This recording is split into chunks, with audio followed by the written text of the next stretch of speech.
We have training courses.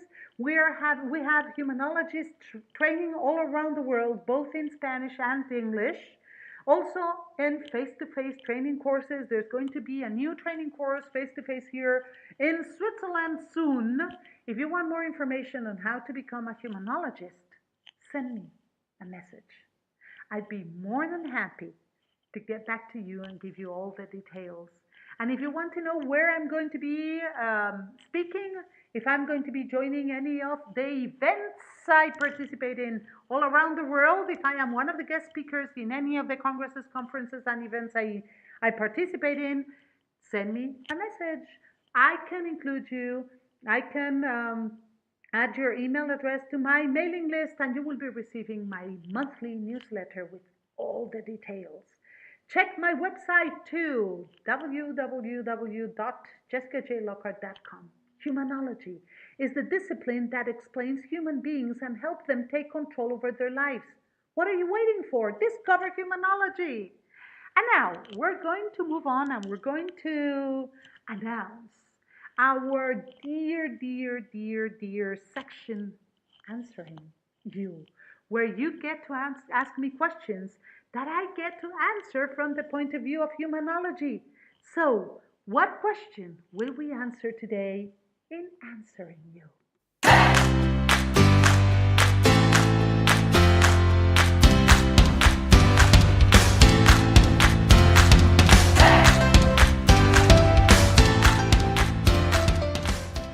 All right, so we have a question sent to us by someone called Suzanne from here from Switzerland. The question is, I have a friend who spends her whole day criticizing everybody and is always angry. I don't know how to handle her because she's never happy, no matter what we all do. What can I do? Well, thank you for that question, Suzanne. It's not only a great question, but it happens to fit in perfectly well with today's topics, personal spheres. Well, that person is angry, that person's never happy, that's her choice. That's my first answer to you. You know, if people are upset and angry, it's because they choose to be upset and angry. If there is no request for help, if they're not asking you for help, if they're not asking you for advice, if they don't want to change their feelings, it's up to them. It's part of their personal spheres. If they come and they ask you for help and they don't do what you tell them to do, or they don't take your advice and use it, and then you start feeling upset because they didn't do it, then you are trying to enter their personal spheres. You give them your ideas, you give them your opinions, and it's their choice.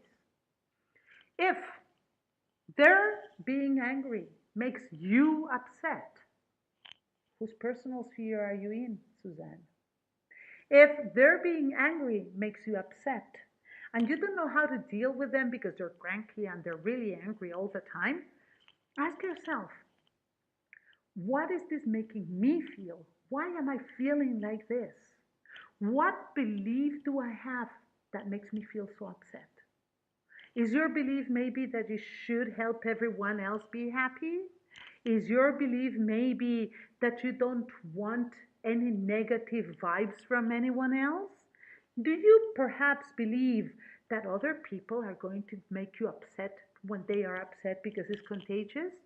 What kind of belief do you have within your personal sphere, Suzanne, that is making you feel bad about this? You can, as we said before today throughout conversations with Jessica, you can sit down and talk to this woman, Suzanne. You learned today that you cannot put any ideas inside her personal sphere, but you can show and explain. And you can tell her, look, I don't like being with a person who is always angry because of my beliefs that makes me upset. So I am telling you this just in case you want to reconsider your feelings and how you are always angry around me. But remember, at the end of the day, it's her choice how she's going to behave, how she's going to feel, and what she's going to show the world. But it is your choice to be with that person or not. You know, sometimes when certain people behave in certain ways and we interpret those ways in ways or in the let's see if I start the sentence again. Sorry. When people do things that make us feel certain things because we interpret them a certain way, it's our choice to reinterpret what they're doing in a different way. Instead of believing, okay, I should make everyone happy, if that's what you've been believing until today, Suzanne, you could question that belief and say, you know, after what Jessica taught us on Conversations with Jessica, it's her choice to be happy or mad. So I decide to believe that now. I therefore decide that whatever she is doing or saying or how she's behaving will not have an impact upon me and will not affect me because it's not my job anymore to make her happy. Doesn't that sound liberating, Suzanne? I bet it does. See, that's the whole thing. There's nothing you can do to make anyone happy. Nothing. You know, you could give this person millions. Yeah, she might feel accelerated and over the moon for a few minutes. But is it because you gave her the money? Or is it because of the way in which she interprets that? It's because she starts thinking, oh, wow, I can do all these things with this money. So it's not the fact that you gave her the money that made her happy. So if you want to consider that her actions, her attitudes, her moods have any power over you, that is your choice. But remember, your choice is also to believe that she has no power over you. Because, after all, she's not inside your personal sphere, is she? She has no power to put anything in there. Remember? People who are always angry are usually angry because of their own beliefs.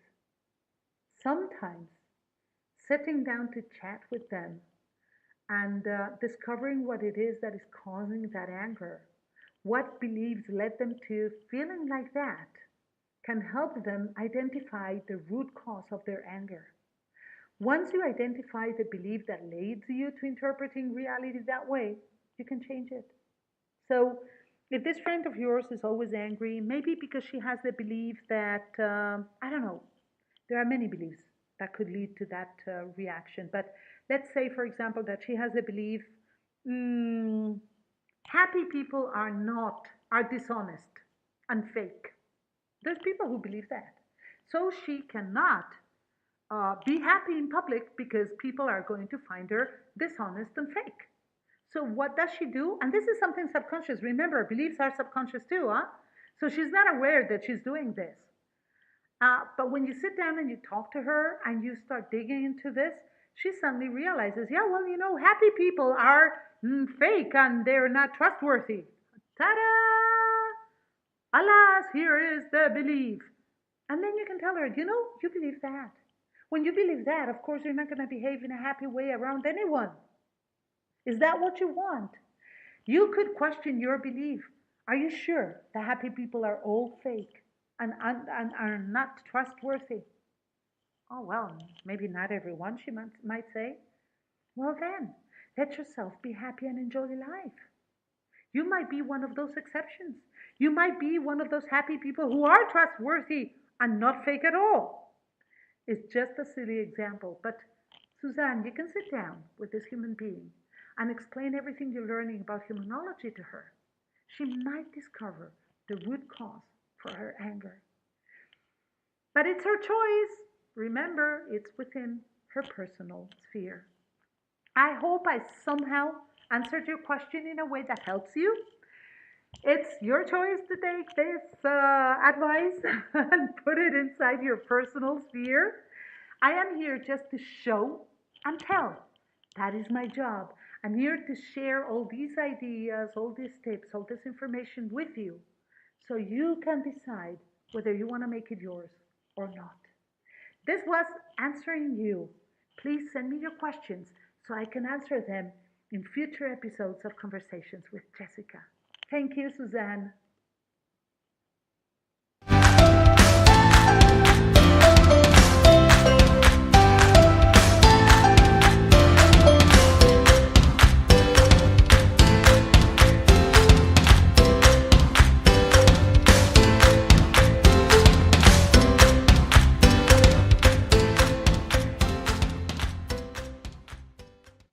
Okay, so we're back. That was answering you those minutes that we always devote to try and answer any of the questions sent to us by our listeners. I invite you all to do so. Send me your questions about anything having to do with human beings, and I will try and answer the questions from the point of view of humanology, and I will try and give you tips, tools, and ideas. Remember, humanology is at the service of human beings. Humanology is the discipline that helps human beings understand themselves and take control, real, full control over their beings. Everything within our personal spheres, which is the topic we discussed today, belongs to each human being. Each human being has full control over the contents of their personal spheres. So, what are you going to do about your personal sphere? What are you going to do about what you have inside your personal sphere? Are you going to analyze what you have? Are you going to question it? Are you going to change it? Take control of the contents of your personal sphere, and you will immediately take control of your life. And remember to respect other human beings' personal spheres. Because at the end of the day, you have no power over them, and there's nothing you can do. You cannot enter them, you cannot put anything inside. They are not yours. This was Conversations with Jessica. I'm Jessica Lockhart. I am so very happy to be here with you one more Wednesday. I hope to see you, to hear you, to chat with you, to hold my next conversation with you next Wednesday here on Coach on Fire. And remember, send me your questions and your comments. Have a fantastic week. See you next Wednesday on Conversations with Jessica.